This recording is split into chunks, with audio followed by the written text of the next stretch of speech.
Speaker, Honorable Member Sanjay Raut.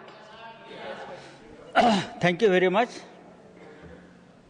Sir. ये immigration and foreigner जो bill है,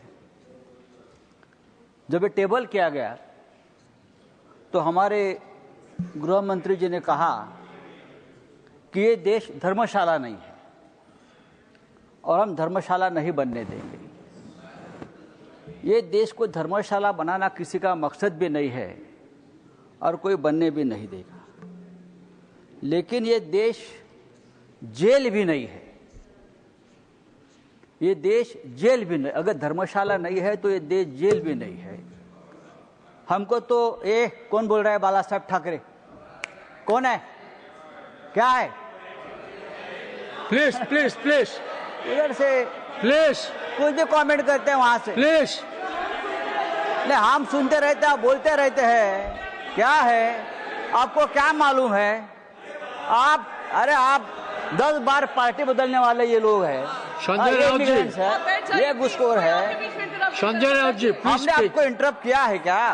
please please नहीं, सब कमेंट्री रोको। मेरा टाइम अभी शुरू हो गया। तो 10 साल से ये देश के लोगों को एक तरह से जेल में रखा गया है। लेकिन अब जो विदेश से लोग आएंगे वैलिड पासपोर्ट पर, वैलिड वीजा पर, उनको भी शायद ये कानून जेल में रखना चाहता है।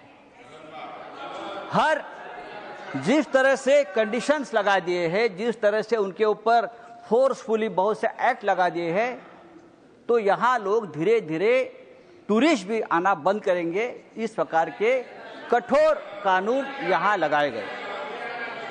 सर, प्रेसिडेंट ट्रंप ने, हाँ ये कानून चाहिए। हम नहीं चाहते कि देश में कोई इलीगल तरीके से रहे, चाहे बांग्लादेशी हो, चाहे रोहिंग्या हो, चाहे अमेरिकन हो, चाहे यूरोपियन हो। प्रेसिडेंट ट्रंप ने हमारे लोगों को, भारतीय लोगों को जो अवैध है वहां, उनको हाथ पांव में जंजीरें बांधकर आर्मी के प्लेन पे यहां भेज दिया, इनह्यूमन तरीके से।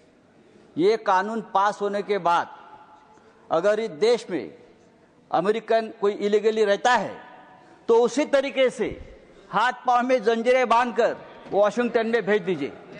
ये आपका कानून रहेगा और ये करना जरूर है तो आपका कानून है। सर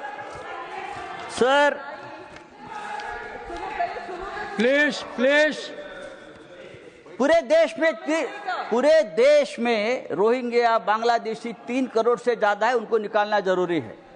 और ये मूवमेंट सबसे पहले मुंबई में हमने शुरू किया था, आपको मालूम होगा।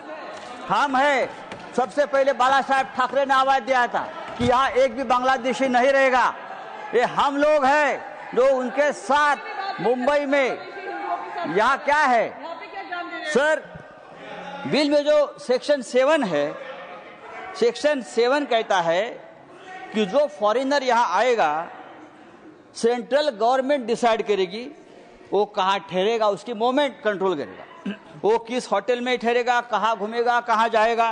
अगर कोई म्यूजिशियन है, कोई आर्टिस्ट है, कोई सोशल एक्टिविस्ट है, कोई डिप्लोमेट है, तो गवर्नमेंट डिसाइड करेगी।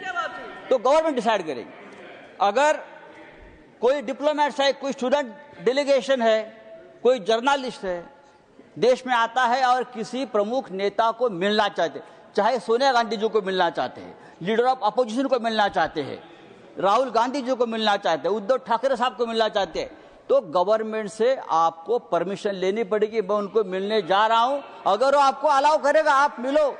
आप अगर वो मना करते हैं सरकार, तो आप उनसे नहीं मिल सकते। इस प्रकार से बहुत से प्रावधान इस कानून में है। इसलिए मैं कहता हूं आप उसको जेल बनाना चाहते हैं। देखो, इस देश में जो टेररिस्ट आए हैं, इस देश में जो इलीगल लोग आए हैं, वो वैलिड पासपोर्ट पर नहीं आए। कसाब जैसे लोग आए, वो यहाँ पासपोर्ट लेकर नहीं आए।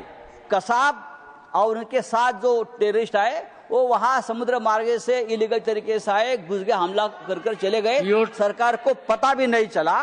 तो ये सब रोकने के लिए कानून की जरूरत, कानून पहले भी थे। आज अगर हम कानून और मजबूत बनाना चाहते हैं तो बनाइए, लेकिन इस कानून में ऐसे कुछ प्रावधान है।